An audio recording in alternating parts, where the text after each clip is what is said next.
Vote কেন্দ্রের অবস্থা জানাতে আমরা সরাসরি চলে যাচ্ছি চট্টগ্রামের নাসিরাবাদ বয়েজ স্কুলে রয়েছেন আমাদের সহকর্মী শোয়েব রহমান। শোয়েব, রাত পোহালেই ভোট, যেমনটি বলছিলাম চট্টগ্রাম নগরীর চিত্র কেমন দেখছেন, আর ভোট কেন্দ্রগুলো নিশ্চয়ই আপনি ঘুরে দেখেছেন, প্রস্তুতি কেমন আইন শৃঙ্খলা বাহিনীর একটু জানাবেন আমাদের। লাইভে একদম শেষ মুহূর্তের প্রস্তুতি চলছে। ভোট কেন্দ্রগুলোতে আমরা গিয়েছি এবং এখন যে ভোট কেন্দ্রগুলোটিতে রয়েছে সেখানেও আমরা দেখেছি প্রিজাইডিং অফিসার ভোট কেন্দ্রেই অবস্থান করছেন এবং তিনি এখানে ভোটার যারা রয়েছেন তাদের দিক নির্দেশনামূলক যেই পোস্টার বা সাইনগুলো রয়েছে সেগুলো এখন অলমোস্ট শেষ করা হয়েছে এবং পুরুষ ভোটার কেন্দ্র, ভোট কক্ষ, মহিলা ভোট কক্ষ এবং কোন কক্ষে কত ভোটার নম্বর থেকে কত ভোটার নম্বর পর্যন্ত ভোট প্রদান করবেন সেই বিষয়গুলোই কিন্তু এখন দেয়ালে পোস্টার আকারে সাঁটানো হচ্ছে এবং এরই মধ্যে আমরা দেখেছি যে ভোট কেন্দ্রগুলোতে কিন্তু আরও বহু আগে থেকেই নিরাপত্তার চাদরে ঢেকে ফেলা হয়েছে। এখানে আইনশৃঙ্খলা বাহিনীর বিশেষ করে পুলিশ সদস্যের পাশাপাশি আনসার সদস্যরাও দায়িত্ব পালন করছেন, তাদের পাশাপাশি আনসার ভিডিপি যারা রয়েছেন তারাও কিন্তু দায়িত্ব পালন করছেন এবং এরই মধ্যে বেশিরভাগ কেন্দ্রেই যেহেতু ব্যালট পেপার চলে গিয়েছে, ব্যালট বাক্স চলে গিয়েছে এবং ভোটের সমস্ত সরঞ্জামাদি চলে এসেছে, তাই ভোট কেন্দ্রের আশেপাশে বা ভোট কেন্দ্রে কিন্তু বহিরাগত কাউকেই প্রবেশ করতে দেওয়া হচ্ছে না এবং প্রতিটি ভোট কেন্দ্রের প্রবেশ পথে কিন্তু সতর্ক অবস্থানে রয়েছে আইন শৃঙ্খলা বাহিনী, যাতে কেউ অবৈধভাবে ভোট কেন্দ্রে প্রবেশ করতে না পারে সেটি নিশ্চিত করার জন্য। এবং চট্টগ্রাম নগরীর কথা যদি বলি, চট্টগ্রাম নগরী অনেকটাই ফাঁকা, আজ সারাদিন ফাঁকা ছিল। বিশেষ করে যারা দূর দূরান্ত থেকে জীবিকার তাগিদে চট্টগ্রাম শহরে বা চট্টগ্রামের আশেপাশে অবস্থান করেন তারা কিন্তু বেশিরভাগই গতকালই কিন্তু তারা তাদের নিজ নিজ গন্তব্যে চলে গিয়েছেন, নিজ নিজ ভোটের এলাকায় চলে গিয়েছেন, সেখানে তারা ভোট দেবেন সেই ভোট উৎসবে অংশ নিতে এবং যে কারণে কিন্তু নগর অনেকটাই ফাঁকা। তারপরেও যে কোনো অনাকাঙ্ক্ষিত পরিস্থিতি এড়াতে কিন্তু যারা আইন শৃঙ্খলা বাহিনীর সদস্যরা, বিশেষ করে সেনাবাহিনী সহ অন্যান্য যে সংস্থাগুলো রয়েছে তারা কিন্তু তৎপরতা বাড়িয়েছেন। বিভিন্ন জায়গাতে চেকপোস্ট বসিয়ে তারা কিন্তু দিনভর তল্লাশি করেছেন এবং রাত 10টার পরেও কিন্তু বিভিন্ন জায়গাতে সেনাবাহিনীর পক্ষ থেকে চেকপোস্ট বসানো হবে এবং টহল আরও জোরদার করা হবে এবং আগামীকাল চট্টগ্রামের যে 16টি আসন রয়েছে সেই 16টি আসনে 66 লাখের বেশি ভোটার কিন্তু তাদের ভোটাধিকার প্রয়োগের মাধ্যমে তাদের জনপ্রতিনিধি নির্বাচিত করবেন। লাইবা, চট্টগ্রামের ভোট কেন্দ্রগুলো ঘুরে দেখেছেন আমাদের সহকর্মী শোয়েব রহমান, জানাছিলেন সেই সব ভোট কেন্দ্রগুলোর সার্বিক পরিস্থিতির খবর, সরঞ্জামগুলো। এই নিয়ে আরও জানাতে এবারে পিরোজপুর 2 আসনের বিষ্ণুকাঠি ভোট কেন্দ্র থেকে যুক্ত হচ্ছেন সানিম মৃধা। পিরোজপুর 2 আসনে রয়েছেন, ভোট কেন্দ্রগুলো আপনি ঘুরে দেখেছেন, ভোট কেন্দ্রগুলোর সার্বিক পরিস্থিতি জানতে চাই আপনার কাছ থেকে। আইন শৃঙ্খলা বাহিনীর তৎপরতা কেমন পিরোজপুরে?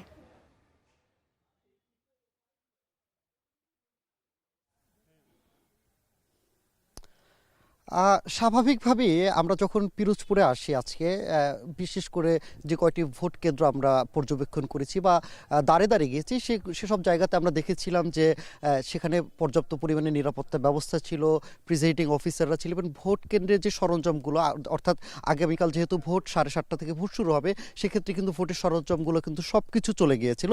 তবে আমি বিষ্ণুকাঠি এই ভোট কেন্দ্রে দেখে একটু কিছুটা আশ্চর্যই হয়েছি। অর্থাৎ এইখানে ভোট দিবেন সকাল থেকে মানুষজন, এই ভোট কেন্দ্রে 2900-র বেশি ভোটার এখানে আছেন এবং তারা এইখানে কিন্তু এখন পর্যন্ত একটা নবনির্মাণ একটি ভোট কেন্দ্র, যেখানে এখনো ভবনটি নির্মাণাধীন হচ্ছে। এর ফলে কিন্তু ভবনে কোনো সিসি ক্যামেরা লাগানো যায়নি। এই ভবন থেকে 100 মিটারেরও বেশি দূরে কিন্তু সিসি ক্যামেরাটা লাগিয়েছেন। আমি যদি একটু বলি যে এখানে স্বাভাবিকভাবে ভোটের যত সরঞ্জাম বা সামগ্রী রাখার কথা ছিল সেগুলো কিন্তু ভবন নির্মাণাধীনের কারণে এখানে রাখা হয়নি। অর্থাৎ সকালবেলা অন্য একটি ভবন থেকে, এই পাশে আরেকটি বিল্ডিং আছে, এখান থেকে এখানকার যারা প্রশাসনিক কর্মকর্তারা রয়েছেন বা আইন শৃঙ্খলা রক্ষাকারী বাহিনী রয়েছেন তারা ভোটের সামগ্রী নিয়ে এখানে পৌঁছাবেন। তো আমরা এখানকার যে স্থানীয় লোকজন থেকে শুরু করে প্রশাসনের কিছু লোকের সাথেও কথা বলেছিলাম। তারা বলেছিল বিষয়টা আসলে নির্বাচন কমিশন যখন, নির্বাচন অফিস যখন এইটাকে ভোট কেন্দ্র হিসাবে সিলেক্ট করে সেই জায়গা থেকে তাদের কিছু আসলে অসঙ্গতি ছিল।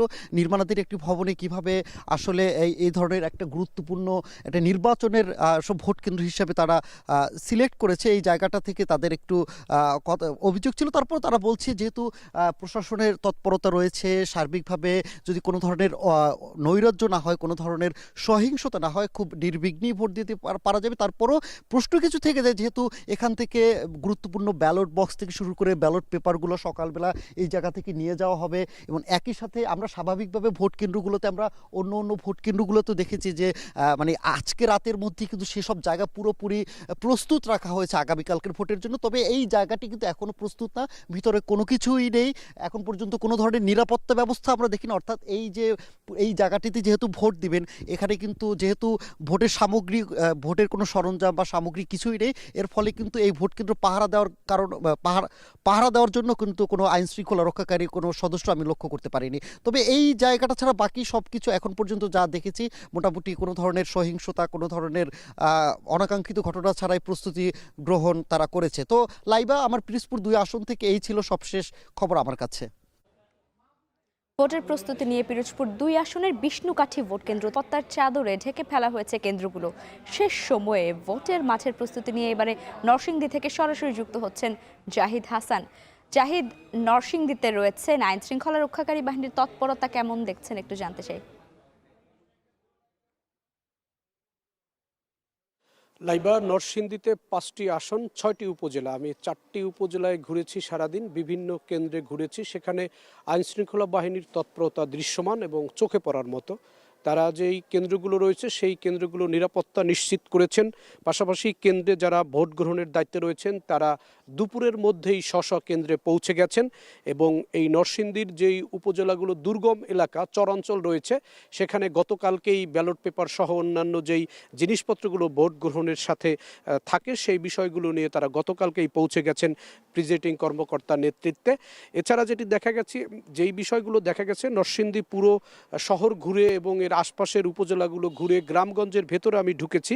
সেখানে ভোট দেওয়ার জন্য মানুষের মধ্যে আগ্রহ রয়েছে। একই সঙ্গে আইনশৃঙ্খলা পরিস্থিতি এখানে খুবই ভালো বলা যায়, এই কারণে যে এখন পর্যন্ত নরসিংদীর 5টি আসনে, যেখানে 19 লাখ ভোটার রয়েছে, এই 5টি আসনে 6টি উপজেলার মধ্যে এখন পর্যন্ত কোনো ধরনের সহিংসতা অথবা কোনো ধরনের নাশকতার কোনো খবর পাওয়া যায়নি বা কোনো ঘটনাও ঘটেনি। প্রার্থীদের মধ্যেও শান্তিপূর্ণ অবস্থা বিরাজ করছে। কোনো প্রার্থীর বিরুদ্ধেই কোনো প্রার্থী এখন পর্যন্ত রিটার্নিং কর্মকর্তার কাছে কোনো ধরনের অভিযোগ দেয়নি। আমরা এই বিষয়গুলো খোঁজ খবর রেখেছি সারাদিনই, যে কোনো দলের প্রার্থী যারা এখানে প্রতিদ্বন্দ্বিতা করছেন, 5টি আসনেই বিএনপির প্রার্থী রয়েছে, কোনো আসনে জামায়াতের প্রার্থী রয়েছে, কোনো আসনে জামায়াতের জোট থেকে এনসিপির প্রার্থী রয়েছে, কোনো আসনে জাকের পার্টি, জাতীয় পার্টি এবং ইসলামী শাসনতন্ত্র আন্দোলন সব প্রার্থী রয়েছে। এবং এক একটি আসনে 5 জন, 6 জন, 7 জন করে প্রার্থী রয়েছে। কোনো প্রার্থী এখন পর্যন্ত কোনো ধরনের অভিযোগ, পাল্টাপাল্টি অভিযোগ বা কোনো সহিংসতার ঘটনা বা নেতাকর্মীদের মধ্যে বা প্রার্থীদের কর্মী সমর্থকদের মধ্যে কোনো ধরনের সহিংসতা বা কোনো ধরনের হামলার ঘটনা এখন পর্যন্ত নরসিংদীতে হয়নি। এবং নরসিংদীর এই পুরো নির্বাচনের সময়টি শান্তিপূর্ণ পরিবেশ ছিল এবং এখানে কোনো ধরনের সহিংসতা নির্বাচনকে কেন্দ্র করে হয়নি। এবং এ কারণে আইনশৃঙ্খলা পরিস্থিতির উন্নতি রয়েছে এবং একই সঙ্গে আইনশৃঙ্খলা বাহিনী যারা দায়িত্বে রয়েছেন তারা এখানে সতর্ক অবস্থানে রয়েছেন।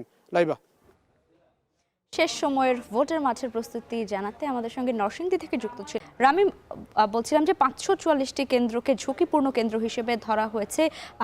সেই ঝুঁকিপূর্ণ কেন্দ্রগুলোকে ঘিরে কি কোনো বিশেষ নিরাপত্তা ব্যবস্থা নেওয়া হয়েছে কিনা?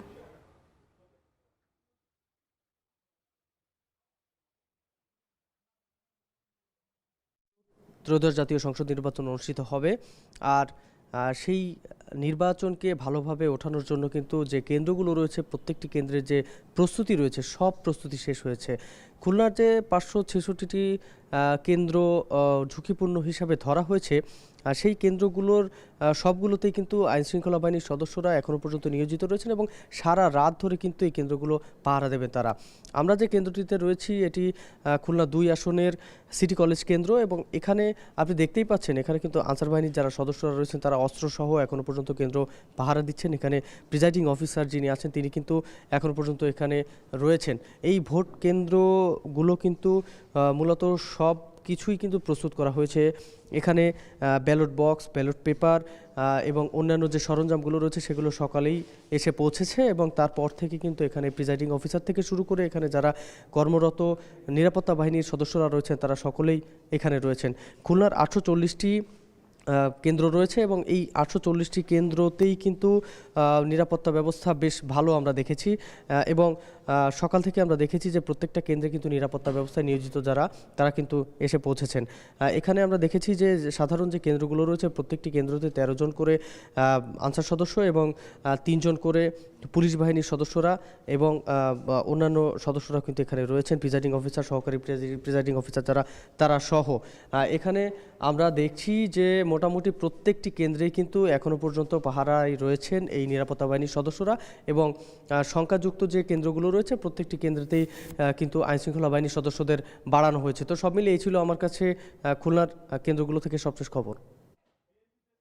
যেমনটি বলছিলাম, খুলনার 6টি আসনের 840টি কেন্দ্রের মধ্যে বাড়িয়া সরকারি কলেজ থেকে যুক্ত হচ্ছেন আমাদের সহকর্মী তৌহিদুল তারেক।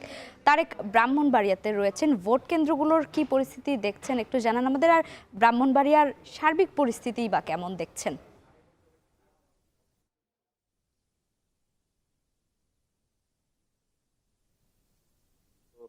নিয়াজ মোহাম্মদ উচ্চ বিদ্যালয় এবং একই সাথে সরকারি যে কলেজটি, দুটি কিন্তু একই জায়গায় অবস্থিত এবং এই প্রতিষ্ঠানটিতে মূলত এই জায়গায় প্রায় 4000-এরও বেশি ভোটার কাল তাদের ভোট প্রয়োগ করবেন এবং এখানে 5টি কেন্দ্র তৈরি করা হয়েছে। প্রত্যেকটি জায়গায় কিন্তু তারা তাদের যে প্রস্তুতি আমরা দেখেছি নির্বাচন কমিশনের, এখানে যিনি প্রিজাইডিং অফিসার এবং নিরাপত্তা নিশ্চিত করার জন্য দায়িত্বপ্রাপ্ত যে কর্মকর্তা রয়েছেন তারা সবাই কিন্তু এখানে অবস্থান করছেন এবং একই সাথে আপনারা দেখতে পাচ্ছেন যে আমার পেছনে কিন্তু এই ভোট কেন্দ্রের যে নিরাপত্তার জন্য যে আনসার সদস্যরা রয়েছেন তারা কিন্তু কালকে সারাদিন ব্যাপী এখানে এই নিরাপত্তা প্রদান করবে এবং রাতের বেলাও কিন্তু তারা এখানে যে নিরাপত্তা দেওয়া প্রয়োজন সেটা দিচ্ছেন।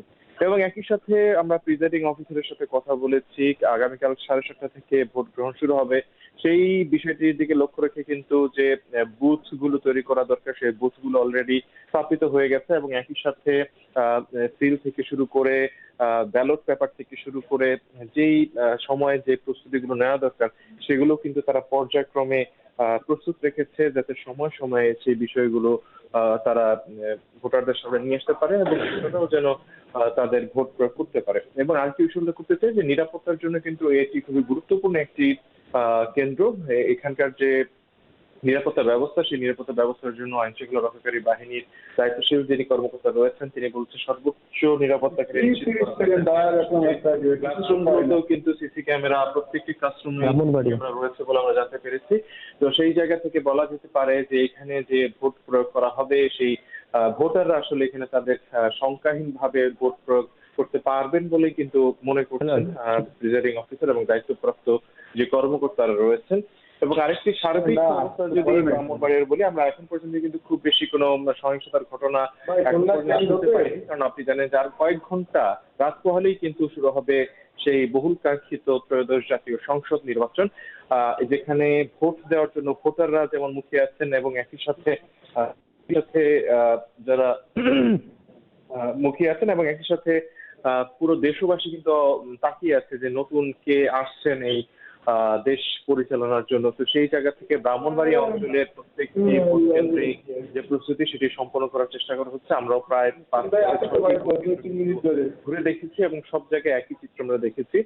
এখন পর্যন্ত কোনো সহিংসতা কিন্তু অনাকাঙ্ক্ষিত ঘটনার খবর আমরা পাইনি। এই ছিল আমার কাছে। ব্রাহ্মণবাড়িয়ার পরিস্থিতি জানাছিলেন আমাদের সহকর্মী তৌহিদুল তারেক। কয়েক ঘন্টা বাকি কিন্তু সেই ভোট উৎসবের জন্য সিলেটবাসীও সারা দেশের মতো তারাও প্রতীক্ষায় আছেন, কারণ দীর্ঘ বছর পরে কিন্তু তারা ভোট দিতে পারবেন এবছর। এবং আমরা দেখেছি যে প্রত্যেকটি ভোট কেন্দ্র সুসজ্জিত করা হয়েছে এবং আইন শৃঙ্খলা বাহিনী তৎপর রয়েছেন। আমি একটু আপনাকে তথ্য জানাতে চাই, সিলেটের মোট 6টি আসন রয়েছে এবং এই 6টি আসনের মধ্যে কিন্তু যে 33 জন প্রার্থী রয়েছেন বিভিন্ন দলের, তারা কিন্তু প্রতিদ্বন্দ্বিতা করবেন। এবং সেই ভোট কেন্দ্রের কথা যদি বলতে হয় তাহলে 6টি আসন মিলিয়ে 1016টি কেন্দ্র রয়েছে এবং সিলেট 1 আসনে রয়েছে 215টি, এর মধ্যে 95টি কেন্দ্র কিন্তু ঝুঁকিপূর্ণ বলা হচ্ছে এবং সেই ঝুঁকিপূর্ণ বা আইনশৃঙ্খলা বাহিনীর ভাষায় যেটি বলা হচ্ছে যে আসলে এটিকে অধিক গুরুত্বপূর্ণ, সেই অধিক গুরুত্বপূর্ণ কেন্দ্রে তারা সদা তৎপর রয়েছেন। আমরা যতটুকু খবর পেয়েছি যে একজন ইনচার্জ রয়েছেন পুলিশের পক্ষ থেকে এবং তার তত্ত্বাবধানে কিন্তু 3 জন করে কনস্টেবল রয়েছেন, এর পাশাপাশি ব্যাটালিয়ন আনসার রয়েছে এবং সাদা পোশাকেধারী গোয়েন্দা সংস্থার লোকজনও রয়েছে এবং স্ট্রাইকিং ফোর্স হিসাবে সেনা সদস্যরাও রয়েছেন। সব মিলিয়ে বলা যাচ্ছে যে জোরদার পরিস্থিতি রয়েছে, আইনশৃঙ্খলার পরিস্থিতি, এবং কোনো ধরনের বিশৃঙ্খলা বা অনিয়ম আমার চোখে এখনও পড়েনি। আমরা কিন্তু সাথে সাথেই এখন টিভি পরবর্তী সংবাদে জানাতে পারবো। এই ছিল আসলে লাইবা আমাদের আজকের নির্বাচনী যে ভোট কেন্দ্রগুলো রয়েছে সেখানে। সন্দীপন শুভ, ধন্যবাদ আপনাকে।